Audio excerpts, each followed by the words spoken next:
Welcome back to Old School Sports and our Football Manager 2024 series. Help me play as Chelsea Football Club. And start off the episode by thanking those who, over the last several days, have given me some ideas on how to improve managing playing time, especially for prospects, as well as some transfer strategies since we are now in the winter transfer window here on January 2nd. Thanks to Austin Pence, Bakester, and Dodo Dude. Appreciate the input and thoughts as always. And appreciate anyone who's watching this series. And I know there are not many people watching these episodes.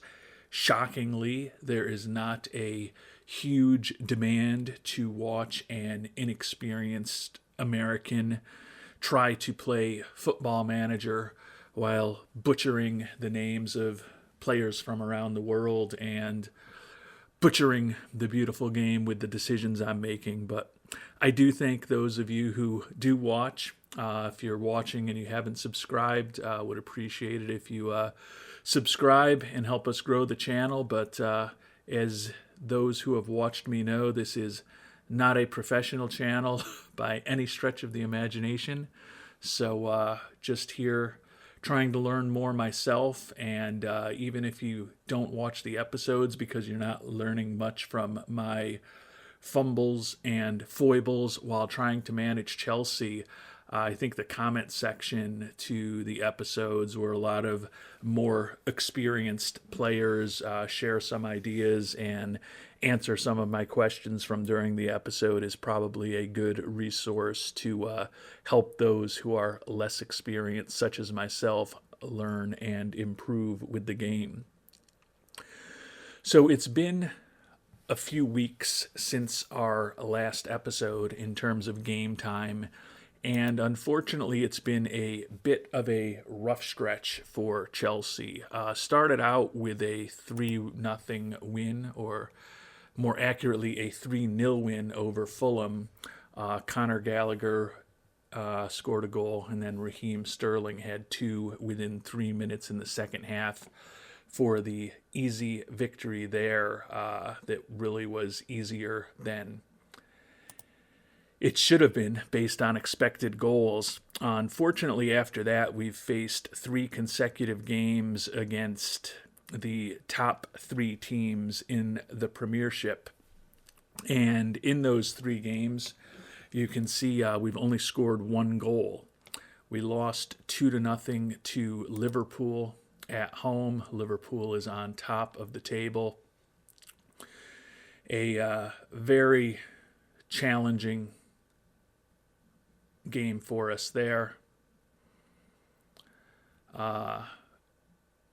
Just really nothing at all went well for us. You can see that in terms of expected goals, we were actually a little better than Liverpool. Got extremely unlucky in this game, which really was frustrating because we were hoping to at least get out of the home match against the top team in the Premier League with a tie, and instead we ended up with a 2-0 loss. Things got off for a rough start with us when Trevor Chalobah scored an own goal at 22 minutes. Diaz came and scored quickly after that. And then he was sent off. We were down 2-0 at the 41-minute mark, and we felt like, okay, maybe there's a chance with the man advantage that we'll be able to get this game tied before it was all said and done, even though we had our opportunities, unable to execute, and ended up dropping that match. Not surprisingly, we lost on the road at Arsenal following that. 2-1 was the final score. Got a late goal from Enzo Fernandez to make the result a little more respectable. But this was really a tough match for us. You can see in terms of expected goals, we put out very little offense in this one. did come back, and it's not, I know, a great thing to be bragging, and I don't think I'm bragging, about a 0-0 draw with Man City at home. But given the way we had been playing, to be able to get out of a game with a point was actually a favorable result for us, especially when you look at how dominant Man City was with 14 shots on goal compared to our 6. Much higher expected goals for them. So once we got into the late stages of this game, kind of went more into a lockdown defensive mode. Felt like we just wanted to get a point out of the game no matter what. We've got the third round of the FA Cup coming up this coming weekend on Sunday against Middlesbrough. We'll see how we can do there. Should be a game that we will be favored in, even though we'll be on the road. And then only 2 games the rest of the month of January, as we'll be pretty wrapped up in the transfer window. Taking a look at the overall table for the Premier League, 7th, 4 points ahead of Bournemouth, who's in 8th. So it's been a respectable season for Chelsea. Probably not exactly what their fans were anticipating, but their fans were not anticipating an American whose soccer career ended at about the age of 12 in youth soccer as their manager. But here we are. And as we think about this transfer window, definitely have my eyes on some players, but wanted to update the group on some potentially troubling news. We know that Silva has asked out, and we've agreed with him that if we get a 10 million bid, we'll let him go, given that we are at the January transfer window and he's going to be able to be had on a free in just a few months. Not expecting anything like that to happen. So we will be parting ways with him, and a Saudi club has made an offer for Ben Chilwell. So that's unsettled him a bit as far as his future. He's signed through 2027 at big money. We had a discussion with him after the offer came. He said he really wanted to leave. We were able to convince him to stick with the club unless we get a big-time offer in the area of $96 million. So he's probably going to end up sticking with us. I can't imagine anyone's going to hit that price. The original bid from the Saudi club, you can see here, was $34.5 million, able to grow to potentially $74 million over time. So we'll see whether or not they come back with another offer, or if there's some other very wealthy club that wants to add Chilwell. If something happens with him, particularly if they hit the number by which we've agreed to let him go, that would certainly free up a lot of money for us to be able to do something more significant during this transfer window. Right now, I've made offers to a couple of players who are going to be available on freeze in a few months. Not really big-time prospects, but they're younger players who our scouts at least think have some decent potential. Don't view any of them as wonder kids, but you never know if we get lucky. And at the very least, with the strong youth development and facilities that we have at our club, maybe we can develop them into someone that will be able to flip for a little bit of a profit down the line.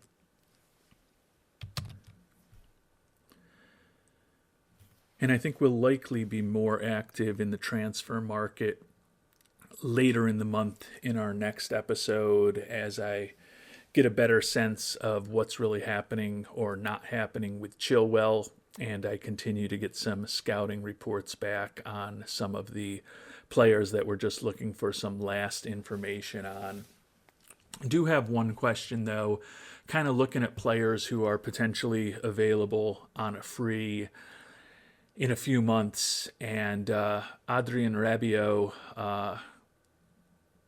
kind of stands out as a player to me who seems to have a ton of ability.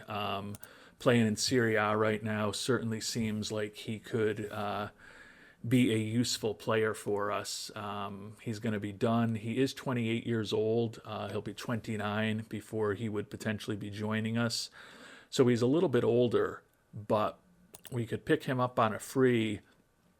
And you can see in terms of our center midfielders, he's right there with Fernandez and Caicedo.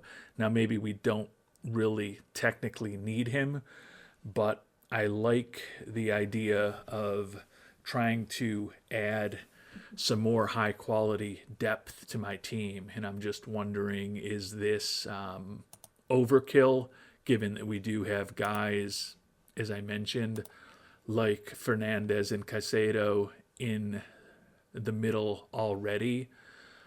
Rabiot can play defensive midfielder in addition to center, can also play left midfield, so he's got a little bit of versatility, pretty competent at those three positions, and then there's a lot of other spots that he could play for us. To me, I'm kind of thinking the opportunity to pick up a player of his quality on a free and just have to probably be paying him about $9-10 million a year is an interesting option. I don't know, though, if this is really the type of player I should be going after or not. I tend to think I'm going to try to make him an offer. We don't have to use the transfer budget at all to bring him on board. And I think between this transfer window and then the upcoming transfer window after the season, we're likely to be able to get some of the bigger contracts on our team that I'm not particularly enthusiastic about off of our books, either via loan or more hopefully just a pure transfer where we'll generate a little bit of money in return. So I feel like if all I really need to be doing is paying him the money he's making now, and I'm a team with a lot of resources like Chelsea, why wouldn't I bring him on board? But there is a question of whether it's overkill or not. You know, as I mentioned in the middle, we've already got some important players. Caicedo's only 22. He needs to be playing regularly, and same thing with Enzo Fernandez. So bringing Rabiot on board, I would think that in terms of playing time, I would still consider him second fiddle to the, or more accurately, third fiddle to the younger guys who have a little more potential to grow more. But I just like to collect talent, and he seems like he's one of the more talented players out there who's available on a free. And as you can see, at 28 years old, he's also one of the younger high-quality players who's potentially out there on a free. So I'll let you all tell me whether this was a good or a bad decision in the comment section if you've got strong opinions on it. But I think I am going to at least try to make an offer to Rabiot. Not sure how quickly guys like him may or may not be swept up in this time period. And the one caveat that I'm going to approach his contract negotiation with is we're willing to give him some money, but we're not necessarily going to guarantee him an incredibly prominent spot on the team, given that my expectation is he will probably be getting less playing time than the two players that I just mentioned.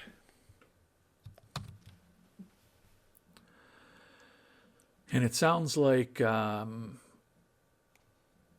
approaching us for him to be a squad player. Regular starter is recommended, but as I talked about, I don't want to do that. If we could get him to be willing to come on as an impact sub, that would not be the worst thing in the world. It does sound like no other clubs are interested at this time, and he's got considerable interest, so we may be able to push things a bit more.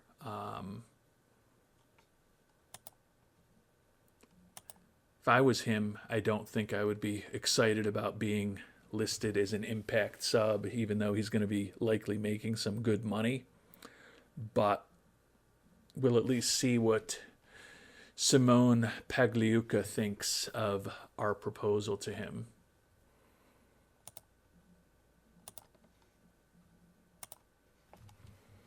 And it sounds like he's happy to move on. We took out a guaranteed role for him, and we also downgraded him from a squad player to an impact sub, and he seems willing to move on, although sounds like he'd be much more willing to accept any offer with a guarantee of playing time in his preferred role. But there's also no other clubs who are interested in him, so I don't feel like I have to push things. And they're coming in a little bit hot to where I want to be at over $10 million a year for him, along with a big sign-on bonus and then pretty significant appearance and unused substitute fees. I tend to like to try to get rid of the appearance and substitute fees if at all possible. I like to have a little more certainty about what I'm going to end up paying people. But if there's thoughts from our viewers as to the best approach there, would love to hear them. We're definitely going to try to give him less money and a smaller sign-on fee. The contract length is not unreasonable. I think I'd probably prefer 3 years, but if 4 years will help get the deal done, we'll play ball on that front. And probably should have walked through the negotiation with you.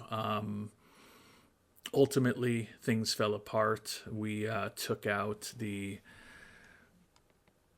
clauses to pay him an appearance fee or to pay him an unused substitute fee, which he was fine with.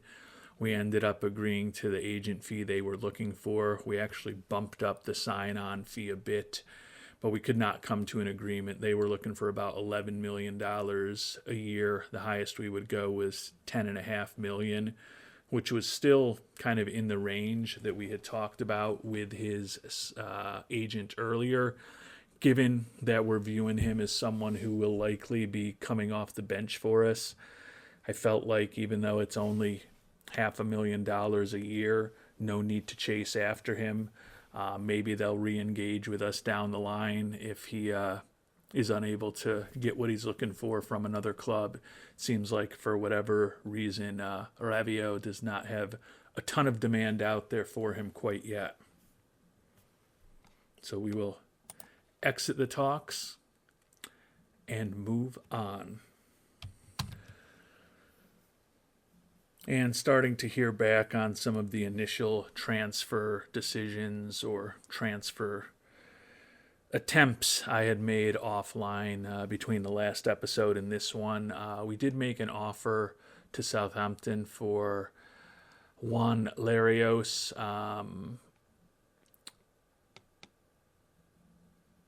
Actually, no, that's not our offer. He's a player that we thought about making an offer for. Sorry, I'm confused here. I was like, yeah, I didn't think I made a big offer for anybody yet.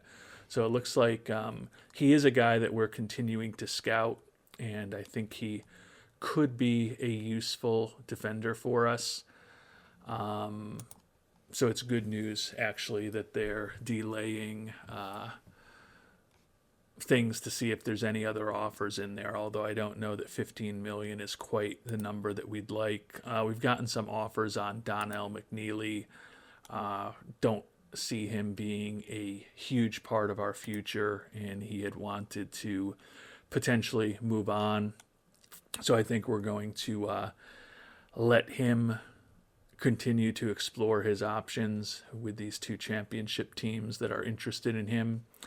And then we had made an offer on a free for Valentin Yotov, an American, not really a big-time prospect, and he hasn't generated quite the level of play for us to get a work permit for him, so we're not going to go ahead and appeal. He was more just someone who was potentially available for nothing, who wasn't looking for a ton of money, and you never know if maybe you can find a diamond in the rough. So a very slow start to the transfer window for us, probably largely driven by my own ignorance. And now I'm kind of confused here because we decided not to appeal that Yotov was not going to get a work permit. But then after we did that, we get the article that he's close to signing for Chelsea. So I guess maybe the work permit is separate from the fact that he's been given a clean bill of health.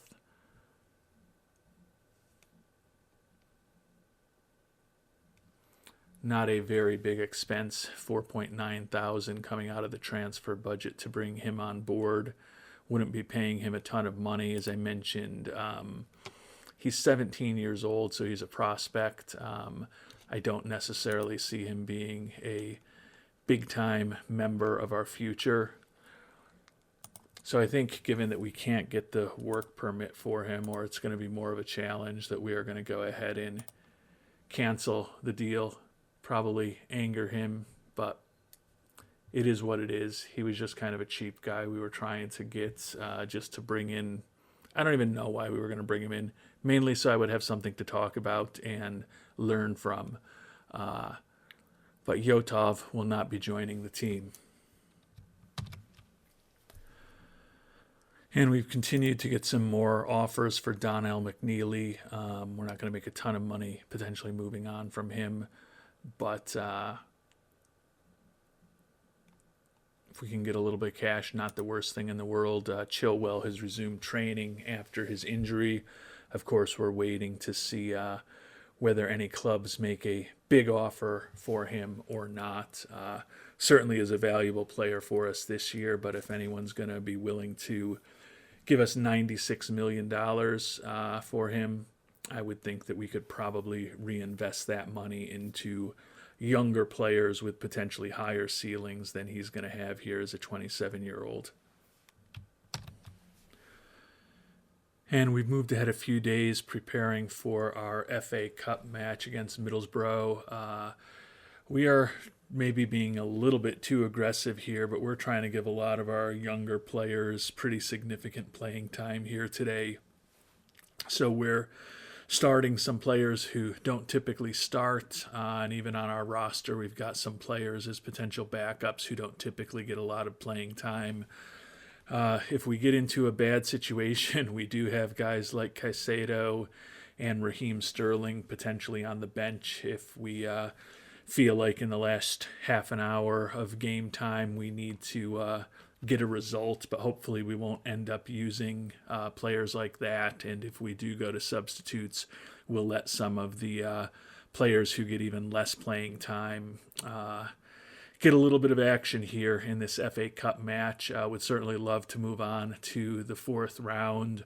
One of our goals is to get on to the late stages, so certainly winning here in the third round, our first game in the cup, would be a positive thing, but willing to perhaps roll the dice a little bit and go with a less than optimal lineup, expecting that we're not going to necessarily have easy work with Middlesbrough, but when all is said and done, hopefully we'll be able to get by them with this somewhat younger squad today.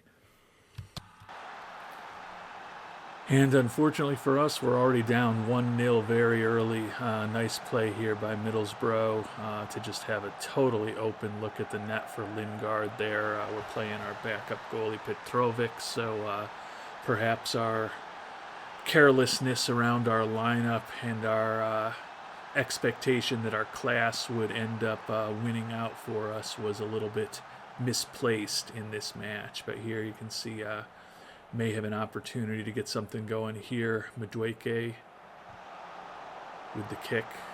And it looks like we'll be taking a corner here, but I guess not, actually.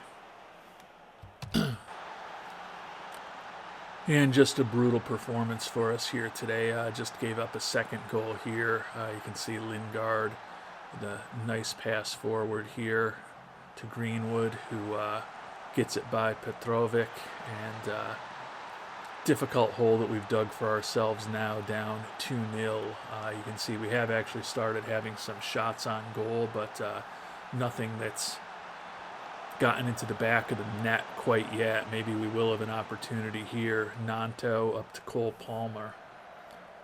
Palmer to Chaloba. Romeo Lavia.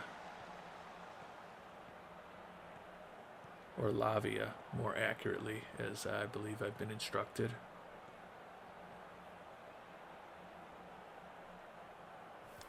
See if we can get anything going with this opportunity here. Madueke to Palmer, and Palmer puts it into the net, so that was good to see. First ever goal for the youngster Cole Palmer for us, so hopefully we might be able to get an equalizer over the next 15 minutes or so before halftime, and feel a little better about ourselves when we get to the beginning of the second half. And unfortunately, another goal for Middlesbrough off of the corner, and we're back down by 2 goals. So things are not going well for Chelsea here today with this less than exemplary squad that we've put together. And we head into the half down 3-1. When you look at the time of possession, you look at the number of shots, even look at expected goals, the fact that we're down 3-1 indicates a fair amount of unluckiness, but don't know whether we've got enough time left to make up for that or not. And finally scored here in the 63rd minute, and cut the deficit to 3-2. We're getting to a point where we thought that might just kind of clear the benches and give some younger guys some experience, but Madueke took the rebound and put that away. And with only 20 minutes left, we're going to make some substitutions, and we are going to bring on some of the veterans. Raheem Sterling, Caicedo, I guess, isn't really a veteran, but still a bigger time player, as well as Ishe Samuel-Smith. Hopefully, you can see we're not dominating, but we're certainly stronger in expected goals. Pretty dominant in times of possession. Would certainly love to get an equalizer here in these final 20 minutes. We'll see what happens. And unfortunately, too little too late here for Chelsea. We were pretty dominant in the second half when we went in. At halftime, I told the team that I felt they had been unlucky. We came out, and you can see expected goal-wise, we were almost a full goal better than Middlesbrough. But unfortunately, expected goals aren't what win the games, and they beat us 3-2 today, so the supporters and the board will not be happy with that exit in our first match of the FA Cup. And as expected, the board's very disappointed with the fact that we were bounced in our first FA Cup match. Certainly will make it impossible for us to reach the later stages of that, and the Saudi club is back in the chase for Ben Chilwell. Supposedly they're going to offer up to $77 million, but that's not the number that we've told Ben will guarantee that we will consider letting him move away. So going to have some interesting decisions to make. If you see anything I've done in this episode that's been completely stupid, please let me know about it in the comment section. And in our next episode, we'll be back with hopefully a little more fulsome decision making as far as what to do in the transfer window. If you've got any recommendations on that front, I'd love to hear them as well. Until our next episode, thanks so much for watching, and hope you have a great day.